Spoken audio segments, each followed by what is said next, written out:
Bien, écoutez, je vais vous raconter un petit peu ma vie. Voilà, je suis né dans une famille catholique pratiquante. J'ai grandi dans la découverte de cette foi, je dirais sans trop grande difficulté. Après quelques passages à vide, j'ai conservé cette foi. Donc un mariage, 3 enfants et une implication en l'éducation religieuse de mes enfants et également en paroisse. Et puis tout s'est écroulé avec un divorce douloureux auquel je ne voulais pas me résoudre. Alors j'ai tâtonné, je me suis fourvoyé, je me suis perdu, me sentant rejeté également. Alors cette dérive, j'ai découvert également l'occultisme. Une relation que j'ai essayé ensuite de mener avec une femme que j'avais rencontrée, et puis un fiasco également. Nos conceptions de couple se trouveront être incompatibles. Dépression, perte de repères. J'ai été à rencontrer des médiums, des personnes qui disaient pouvoir me donner un sens nouveau à ma vie, un nouveau départ. Et puis, de mal en pis, tout se fermait, devenait cauchemardesque. Je m'enfonçais. Une première fois, la main invisible de Dieu m'appelait à changer de vie et à changer cette aventure.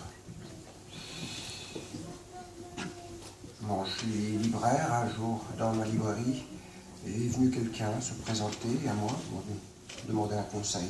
Et nous en sommes venus à parler de livres. C'était il y a 4 ou 5 ans.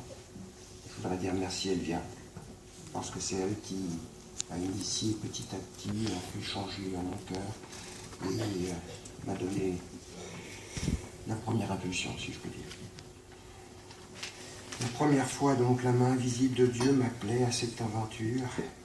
Et j'ai cherché à nouveau à trouver par moi-même des solutions humaines dans ma vie.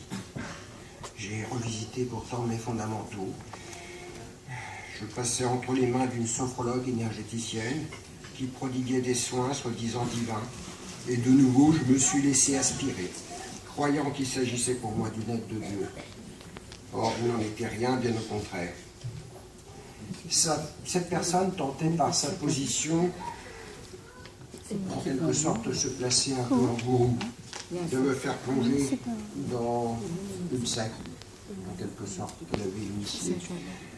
Des rencontres avec les témoins de Jéhovah également.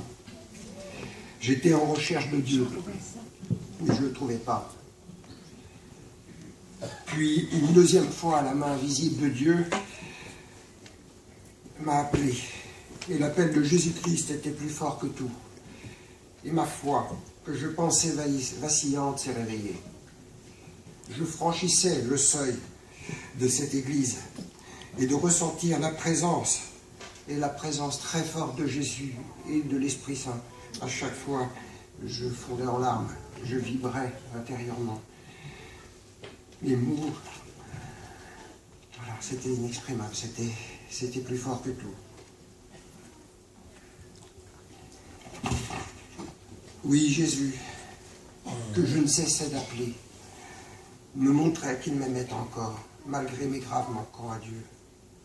De ce passé aujourd'hui, je reconnais toutes mes offenses, mes débordements, et je me repens de ce que j'ai été pécheur et pratiquant en cela. Je me donne totalement à mon Seigneur Jésus, Fils de Dieu. Je le proclame, c'est mon Sauveur et mon Seigneur personnel.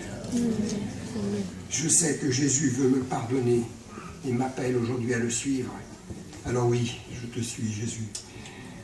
Je proclame la toute-puissance de Dieu et je veux être aujourd'hui un être neuf, né de nouveau, ensevelissant par le baptême ma vie passée. Devant vous tous, je dis et je redis, je proclame ma foi sincère en mon Rédempteur. Gloire à toi, mon Dieu. Alléluia. Pour tout l'amour que tu m'apportes et qu'il vous porte aussi à vous toutes et tous. Amen.